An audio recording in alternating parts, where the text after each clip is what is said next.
Would you spend $30,000 to fix this pool, or would you just bury it and move on? Because a decision like this right here can make or completely kill your profit on a flip.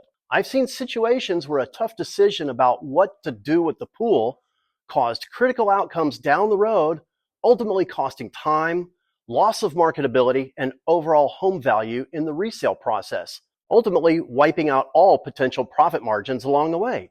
What do you think this investor is going to do?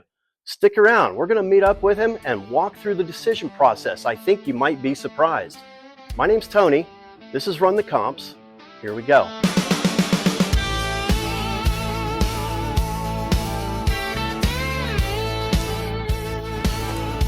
Several years ago, I bought a flip property that looked like a solid deal on paper. The numbers worked, comps looked good, everything checked out.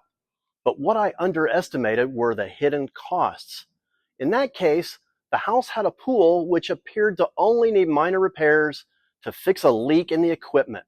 What started out as a small equipment repair turned into a much bigger problem when the pool continued to lose water levels every week. Weeks turned into months, and as we struggled to locate the origin of the water loss, just like that, thousands of dollars in profits were gone. And this pool right here, it's a very similar type of decision. Now, the investor here really has just two options.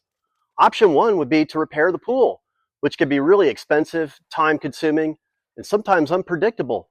Or option two, just decommission it, fill it in, put some grass in the yard, remove the liability, and simplify the deal. Now, neither one of these options is automatically right or wrong. It all comes down to the numbers and what is good for the resale of the property. And when we take a closer look at this pool, you can see it's got some obvious issues. The tile and the coping is separating from the deck. The deck's got a lot of serious cracks and it's heaving in places. And it's just generally in poor condition. Now, don't get me wrong, this pool could be fixed, absolutely. How much is it going to cost? Not really sure, maybe $25,000, $30,000. You're going to have to replace this whole deck.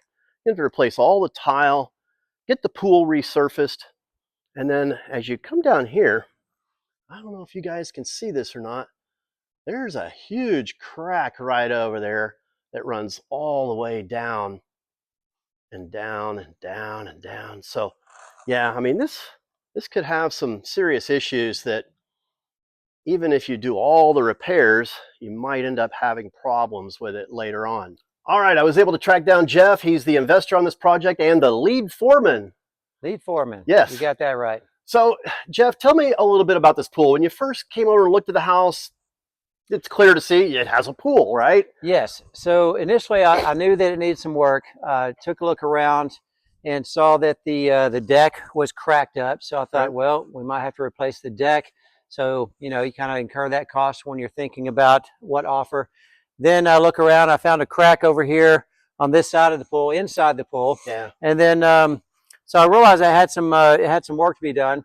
But then I didn't realize until weeks later, you know, it's kind of a decision. Do I keep the pool? Do I get rid of it? Is it going to cost way more to fix the pool than what it's going to bring you on the back end? So, you know, I went to Run the Comps and I checked out what the comps are saying about pools.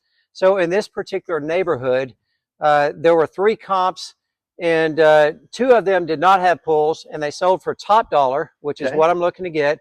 And then the third comp actually had a pool and it sold for a little bit less and it was a comparable remodel. So I looked around other houses also and figured out that having a pool in the neighborhood doesn't give you $50,000 or $100,000.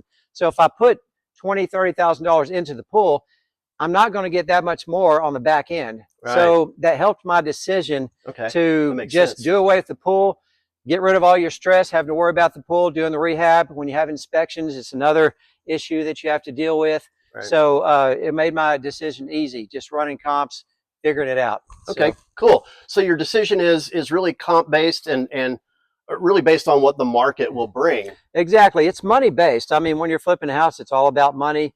If the pool would have brought me $100,000 more and $30,000 to fix, then of course I keep the pool. Right. But considering I didn't feel like it brought me more, I'm just going to do away with it and get rid of the stress and the headache.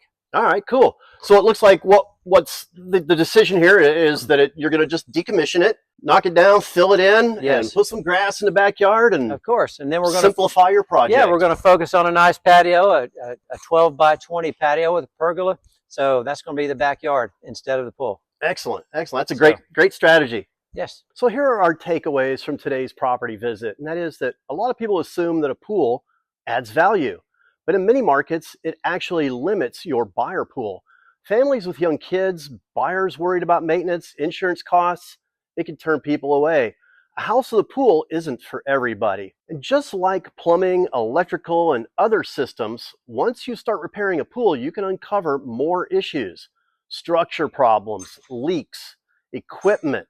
Those kind of costs will stack up quickly. Probably the biggest takeaway here is to know your exit strategy. Ask yourself, who is the buyer for this property? Is it going to be a family home? Well, the pool might hurt. Is it going to be a high-end buyer? Okay, well, the pool might help. Is it going to be a rental? Okay, well, liability and maintenance issues could be more than you bargained for. If it doesn't match your end buyer, it might not be worth keeping. Simplicity can increase the profit. Sometimes the best move isn't adding more, it's removing problems. Decommissioning a pool like this can make the property easier to sell, easier to finance, and easier to insure. So always be sure to run both scenarios. Smart investors don't guess. They run the numbers both ways. What's the resale value with a pool versus without? What's the total cost to repair versus remove? That's how you make the right call on these things. These are the kind of decisions that separate experienced investors from the ones who get stuck holding the bag. If you want more real-world walkthroughs like this, where we break down actual deals, then make sure you're following Run the Comps. Until next time, I'm Tony. This is Run the Comps, and I'm out.